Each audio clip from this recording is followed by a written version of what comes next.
काशी में सर्वत्र बाबा विश्वनाथ ही विराजमान है। जिस काशी पर बाबा विश्वनाथ मोहित हो, उसे किसी की क्या आवश्यकता है? लड़खड़ाते अस्पताल उस संकट से जूझ रहे हैं जिसके लिए वो कभी तैयार ही नहीं थे। कोरोना के मरीजों का दूसरे आम मरीजों के साथ इलाज किया जा रहा है। डॉक्टरों के अभाव में मरीजों की देखरेख उनके घर वाले ही कर रहे हैं। ये आईसीयू का मंजर है। लोगों की जान की कीमत बहुत कम हो गई है और ये प्रधानमंत्री नरेंद्र मोदी का चुनाव क्षेत्र है। हर जगह सिर्फ त्राही त्राही मची है। अस्पताल में बेड नहीं, दवा मंडी में दवा नहीं, लोगों को ऑक्सीजन नहीं। हर बीमार मदद की आस में हालात से लड़ रहा है। अफसोस ये है कि प्रधानमंत्री के संसदीय क्षेत्र में भी मेयर, जनप्रतिनिधि ऐसे बेकाबू हालात को देखने नहीं आ रहे। हमने कहा कि इस बार किसी कीमत पर भाजपा को वोट नहीं देना होगा। इतनी दुर्दशा बनारस की जनता की हो रही है और प्रशासन जाग नहीं रहा है। और शासन को तो नियंत्रण, शासन किस लिए बैठा हुआ है? प्रशासन पर नियंत्रण के लिए ना, लेकिन प्रशासन एकदम जैसे छोड़ दिया गया था हम लोगों को। मर रहा है सर, मरने दो इन सबों को। इस वायरस ने हमारे कई अपनों को हमसे छीना है।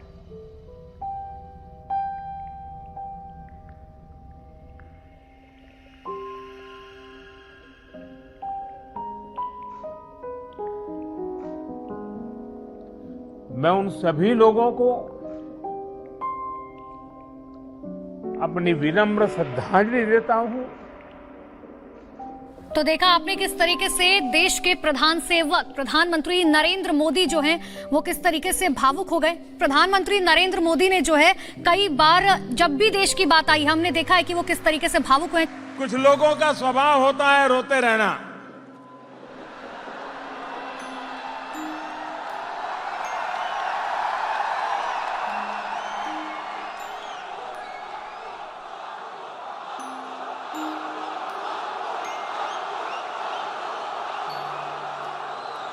न मेरा रोने में विश्वास है, न रुलाने में विश्वास है। लगभग 2 महीने से पूरा देश रो रहा है, तो प्रधानमंत्री अकेले नहीं हैं जो रोए हैं या सिसकी भरी है। घिन डाटा क्या मत कीजिए, आप लोग करना है तो कुछ बढ़िया काम कीजिए, नहीं तो घर बैठिए अपने। देखिए ये लोगों की साफ नाराजगी है और इनका गुस्सा भी जायज है। लोग बहुत गुस्से में हैं और गुस्सा नहीं रहेगा। अगर किसी के परिवार, अगर फैमिली अगर चली जाती है तो उसको कष्ट नहीं हो। इसकी मेरी माँ चली गई है, अगर आपकी या सरकार की या मोदी की या किसी की माँ जाएगी तो उसको तकलीफ नहीं होगा। मुझे कुछ कहने की जरूरत नहीं, क्योंकि आपने मुझे इतना दिया है, इतना दिया है जिसको मैं गिना भी नहीं सकता। और मतलब ये प्रधानमंत्री की कॉन्स्टिट्यूएंसी है, उनका ये अडॉप्टेड विलेज है, उसके हिसाब से क्या कुछ आपको तैयारियां दिखती हैं प्रशासन की तरफ से यहाँ पर? कोई तैयारियां नहीं, प्रशासन की तरफ से तो कोई तैयारियां नहीं। इतनी बड़ी बीमारी फैली है, परेशानी है, यहाँ से जनता परेशान है। दवा के लिए कोई दवा सरकारी स्वास्थ्य से तो नहीं मिल रहा है। किसी गरीब को दवाइयों की चिंता न करनी पड़ी। काशी ने इसके लिए खुद को समर्पित कर दिया है। तो पार्षद कह रहे हैं कि हमारे वार्ड की जो जनसंख्या है वो 15 से 16 हजार है और हमें 30 कोरोना की किट दे दी गई है, 30 लिफाफे पकड़ा दिए गए हैं। अब बताइए कि 16,000 की आबादी में हम 30 किट लेके किसको बांटेंगे? दूसरी चीज, ना ऑक्सीमीटर हम लोग को मिला है, ना थर्मल स्कैनर हम लोगों को मिला है। और नाम दे दिया गया हो कोरोना किट, कोरोना किट दी जा रही है। आपने मेडिकल की किट पहुंचाई है गांव के लोगों तक। प्रधानमंत्री वहाँ से क्या कर रहे हैं? वो तो केवल टीवी पे देखने के लिए है। बाकी ऑक्सीजन नहीं मिल रहा, बाकी और सुइयां दवाइयां कोई डॉक्टर दे नहीं रहे हैं। बस एक गोली गाली खा के अगर जिसको बचना होगा बचेगा, जिसको जाना होगा जाएगा। बस आज हम देखते हैं कि काशी को बचाने में आप लोगों ने स्वच्छता का जो मुझे वादा किया था और काशी वासियों ने स्वच्छता के लिए जो जहमत की है, लगातार की है, उसका आज हमें लाभ मिल रहा है। आयुष्मान भारत योजना से के तहत मुफ्त इलाज की सुविधा जो की गई वो भी इसमें लाभ करता रही है। लेकिन यहाँ कोई न डॉक्टर उपलब्ध है, न कोई ऐसी सेवा उपलब्ध है। तो गरीब जो जितने हैं मतलब उसके बाद तत्काल पैसा नहीं तो कहाँ जाएंगे, वो तो मर ही जाएंगे ना।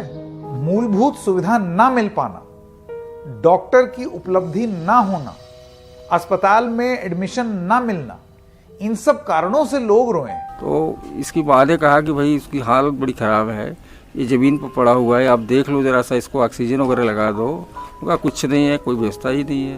एक डॉक्टर जो है बताइए, सीनियर डॉक्टर एक जूनियर डॉक्टर को ले करके उसको 80 70 पेशेंट मिले हैं, वो कितना समय देगा, क्या इलाज करेगा। मतलब ये कितने अजीब लगता है कि कोई मरीज बाहर खड़ा होकर ये सोचता है कि शायद अंदर कोई मरेगा तो मुझे एडमिशन मिल पाए। अरे ये बहुत भीषण मतलब ऐसी बातचीत हो रही है। जब प्रयासों में संवेदनशीलता हो, सेवा की भावना हो, लोगों की तकलीफों का एहसास हो, साइंस लेड अप्रोच हो, तो जमीन पर किया गया काम नजर भी आता है। लाशों की कतार लगी थी इधर से उधर, पूरा बॉडी जल रहा था, तो पूरा लाइन लगी हुई है। इतनी ज्यादा डेड बॉडी है कि वेटिंग चल रहा है, उसमें आप नंबर लगाने जाएंगे तो 10 घंटा लग जाएगा। ऊपर से लेकर वहाँ तक पूरी लाइनें लगी रही थी।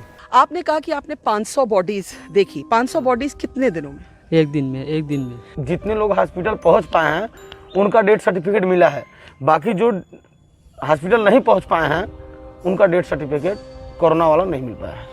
जो हमारे आंकड़े हमें बताते हैं जी, और जो गिनत हो रही है उसमें बहुत बड़ा फासला है। बहुत बड़ा फासला, कम से कम मतलब मान के चलिए कि 20 टाइम्स अधिक होगा आंकड़ा जो रिकॉर्ड में आ रहे हैं मिनिमम। लेकिन हमें ऐसी नेगेटिविटी की चिंता नहीं करनी चाहिए। नेगेटिविटी का उत्तम उपाय क्या है? पॉजिटिविटी। जिनके घर में अभी मातम चल रहा है उनके साथ ये क्रूर मजाक है। आप मुझे बताइए, आज पूरे विश्व में हिंदुस्तान का डंका बज रहा है कि नहीं बज रहा है? सच में बताइए, बज रहा है कि नहीं बज रहा है? दुनिया के अंदर हिंदुस्तान का डंका बज रहा है। क्या कारण है?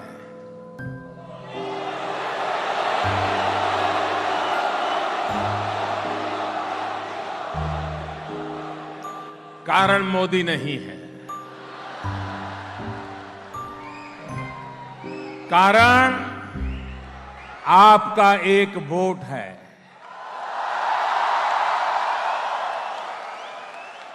अब आपको पता चलता होगा कि आपकी वोट की ताकत क्या है।